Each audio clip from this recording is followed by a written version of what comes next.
Have you ever wondered if destiny has a voice? If the universe sometimes sends messages through the most unexpected messengers? Bob Marley was about to discover that sometimes the most profound truths come from the mouths of children who have nothing left to lose but everything to teach. If you love discovering the untold stories behind music history's most incredible moments, please like this video and subscribe to our channel. Hit that notification bell because we uncover the hidden gems that shaped the legends we know today. Kingston, Jamaica, March 1978. The morning sun cast long shadows across the cracked pavement of Orange Street, where hope and despair walked hand in hand every single day.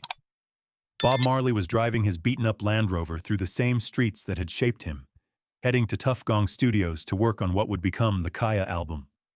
But something made him stop that morning. Something that would change not just his music, but his understanding of how the universe works. It was a voice, a young voice, pure and haunting, rising above the usual chaos of Kingston's morning rush. Bob pulled over, turned off his engine, and listened. Someone was singing one of his songs, but it wasn't quite his song. The melody was familiar, but the words were completely different, and they were heartbreaking. Bob got out of his car and followed the sound. There, sitting on a piece of cardboard against a crumbling wall, was a boy who couldn't have been more than 11 years old. His clothes were tattered, his feet bare, his face smudged with dirt.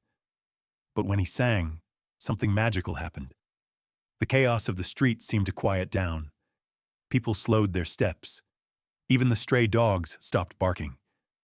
The boy was singing to the melody of No Woman, No Cry, but his words were his own.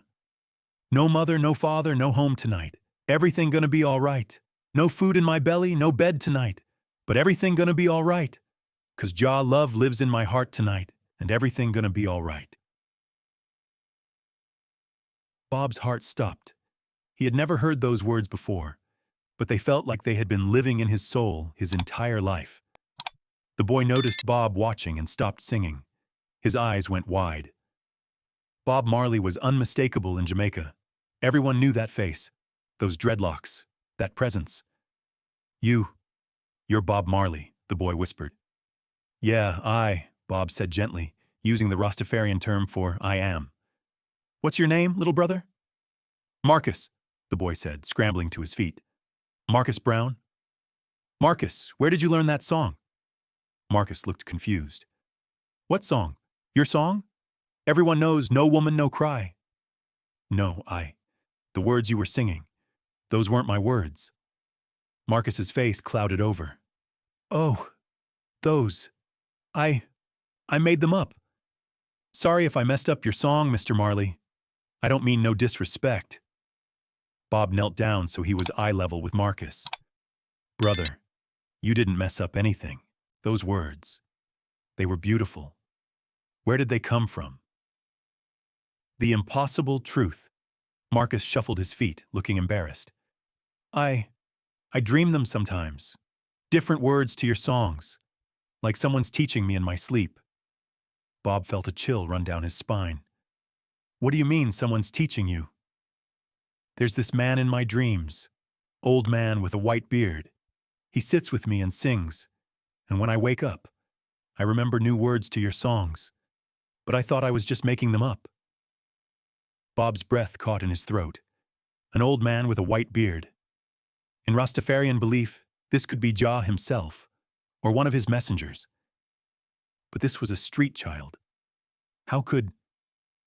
Marcus, how long have you been living on the streets? 3 years, sir, since my mother died. No father, no family. And the dreams? Started right after she died. First dream was the night of her funeral. The old man told me not to cry, that my mother's love was still with me. Then he started teaching me songs. Bob sat down on the concrete next to Marcus. This couldn't be coincidence. For 3 years, while Bob had been struggling to find deeper meaning in his music, this child had been receiving songs in his dreams, songs that Bob himself had never written but felt like they came from his soul. Marcus, would you sing me another one? The boy looked around nervously. Here? People will think I'm crazy. Nobody gonna think you're crazy. Please. Marcus began to sing again, this time to the melody of Redemption Song. Emancipate yourself from mental slavery. None but yourself can free your mind. But when you're hungry on the streets tonight, remember love is what you'll find. Old prophets say the word, and Jah provides for every bird. So little children, don't you cry, your angels watching from the sky. Bob was crying now. These weren't just random words. This was prophecy. This was the voice of suffering speaking truth to power. This was what his music was supposed to be. Not just entertainment, but spiritual medicine for the wounded. Marcus, Bob said, wiping his eyes, would you like to come with me to the studio today? That afternoon, Bob brought Marcus to Tough Gong Studios. The band members, Aston Family Man Barrett, Carlton Barrett, Junior Marvin, and the others, were surprised to see Bob walk in with a street child. But they knew Bob well enough not to question his spiritual instincts. This is Marcus, Bob announced. He's going to help us with something. Bob sat Marcus down with a guitar and asked him to sing the versions of the songs he'd learned in his dreams. One by one, Marcus sang his interpretations of Bob's classics. Each one was more powerful than the last. The band members stopped what they were doing and just listened. Buffalo Soldier became a song about child soldiers in Jamaica's political wars. Three Little Birds became a lullaby for orphaned children. Get Up, Stand Up became an anthem for the voiceless and forgotten. After 2 hours, the studio was completely silent. Everyone was in tears. Boss, Family Man said quietly, we need to record these. The world needs to hear this. But Bob was troubled. These songs belonged to Marcus, came through Marcus. How could he take credit for them? Marcus, Bob said, these are your songs. You should record them. Marcus laughed, a sound that was both innocent and wise beyond his years. Mr. Bob, I can't read. I can't write. I don't know nothing about making records. But the old man in my dreams, he told me these songs ain't mine. He said they belong to whoever can get them to the people who need them. He said that's you. That night, Bob couldn't sleep. He kept thinking about Marcus's words, about the old man in the dreams, about the impossible beauty of what had happened. Around 3 a.m., he drove back to Orange Street looking for Marcus. He found the boy curled up in a doorway, sleeping on his cardboard mat. Bob gently woke him up. Marcus, I need to ask you something. In your dreams, what does the old man look like exactly? Marcus rubbed his eyes. Like I said, old white beard, kind eyes.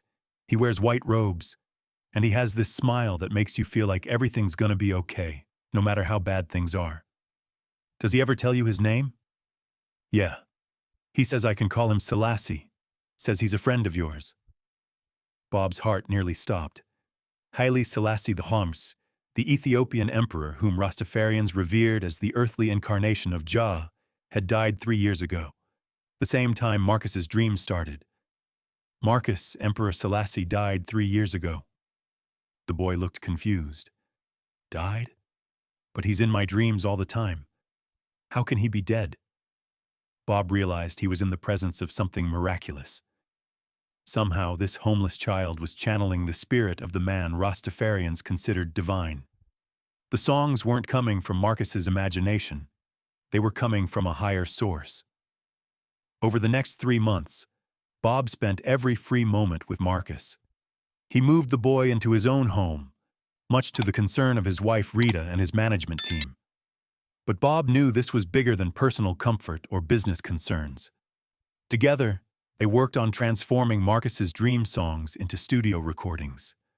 But something even more remarkable was happening. Bob's own songwriting was evolving. Being around Marcus, hearing these pure expressions of faith and struggle, was pushing Bob to dig deeper into his own spiritual well. The songs they created together during those months would eventually find their way into Bob's later albums, though few people knew their true origin. Could You Be Loved? Buffalo Soldier, and several tracks from Confrontation all carried echoes of Marcus's dream songs. But the most profound change was in Bob himself. Marcus's innocent faith, his ability to find hope in the darkest circumstances, reminded Bob why he had started making music in the first place. It wasn't about fame or money, or even spreading Rastafarian beliefs. It was about being a vessel for divine love. In June 1978, Bob decided to bring Marcus on stage during a concert at the One Love Peace concert in Kingston. This was the concert where Bob famously brought together Jamaica's rival political leaders, Michael Manley and Edward Seaga, in a gesture of unity. But before that iconic moment, Bob did something that few people remember. He brought Marcus on stage and let him sing one of his dream songs to 32,000 people. Standing at the microphone, this tiny boy who had been sleeping on streets just months before sang, "One love, one heart, one destiny, let's get together and feel all right. One love for the rich man, one love for the poor man, one love for the children with nowhere to go tonight." The crowd was transfixed. Politicians stopped their posturing. Gang members put down their weapons. For those 4 minutes, Marcus's voice unified the entire nation of Jamaica. When he finished, the boy walked to the edge of the stage, looked out at the massive crowd, and said simply, "The old man with the beard says we are all God's children. Act like it." Then he walked back to Bob, took his hand, and they sang One Love together. In September 1978, Marcus came to Bob with troubling news. "Mr. Bob, the old man says it's time for me to go." "Go where?" Bob asked, though part of him already knew the answer. "He says I've done what I came to do. The songs are in the world now. People heard them. Now I have to go back." "Back where, Marcus?" The boy smiled that same wise smile that had captivated everyone who met him. "Home, Mr. Bob. My real home." Bob was confused and frightened. Was Marcus talking about death? Was this child who had become like a son to him going to be taken away? "When?" Bob whispered. "Tonight. In my sleep. The old man says it won't hurt. He says I'll just go to sleep here and wake up there." That night, Bob sat beside Marcus's bed, holding the boy's hand. At exactly midnight, Marcus squeezed Bob's hand one last time. "Tell people," Marcus whispered. "Tell them that music is the voice of Jah speaking through us. Tell them that everyone has songs in their hearts. They just have to listen." And then Marcus Brown closed his eyes and never woke up. The doctors said it was a peaceful heart failure, unexplainable in such a young, healthy child. But Bob knew the truth. Marcus had been a messenger, sent to remind the world that divine inspiration can come through anyone, even a homeless boy with nothing but a cardboard mat and a heart full of faith. Bob never spoke publicly about Marcus's true nature or the source of his songs. But those who knew Bob intimately said that Marcus's influence could be heard in every song Bob wrote for the rest of his short life. When Bob died in 1981, among his personal possessions was a notebook filled with Marcus's dream songs, dozens of them that were never recorded. On the cover, Bob had written, "For Marcus Brown, the boy who taught me how to listen to Jah." Today, more than 40 years later, there are still people in Kingston who remember the boy who sang Bob Marley's songs with different words. Some of them claim they still hear his voice in their dreams, teaching them new songs. And sometimes, on quiet mornings on Orange Street, older residents swear they can still hear a young voice singing, "No mother, no father, no home tonight. But everything gonna be all right, 'cause Jah love lives in my heart tonight, and everything gonna be all right." Marcus Brown lived for only 11 years, spent 3 of them on the streets. And yet, in his brief time with Bob Marley, he helped create some of the most spiritually powerful music ever recorded. The boy who had nothing gave everything. The child who was forgotten by the world became the voice that reminded a generation to listen for the divine in the most unexpected places. And Bob Marley, the man who sang about love and unity and faith, learned his greatest lesson from a homeless boy who dreamed of an old man with a white beard, who taught him that sometimes angels disguise themselves as the people society throws away. If this incredible story of divine inspiration and the power of unlikely messengers moved you, make sure to subscribe and hit that like button. Share this video with someone who needs to be reminded that miracles can come from the most unexpected places. Have you ever experienced a moment when someone unexpected taught you something profound? Let us know in the comments. And don't forget to ring that notification bell for more amazing true stories about the moments when music reminds us that we are all connected by something greater than ourselves. Because as Marcus Brown taught us through his brief but brilliant life, everyone has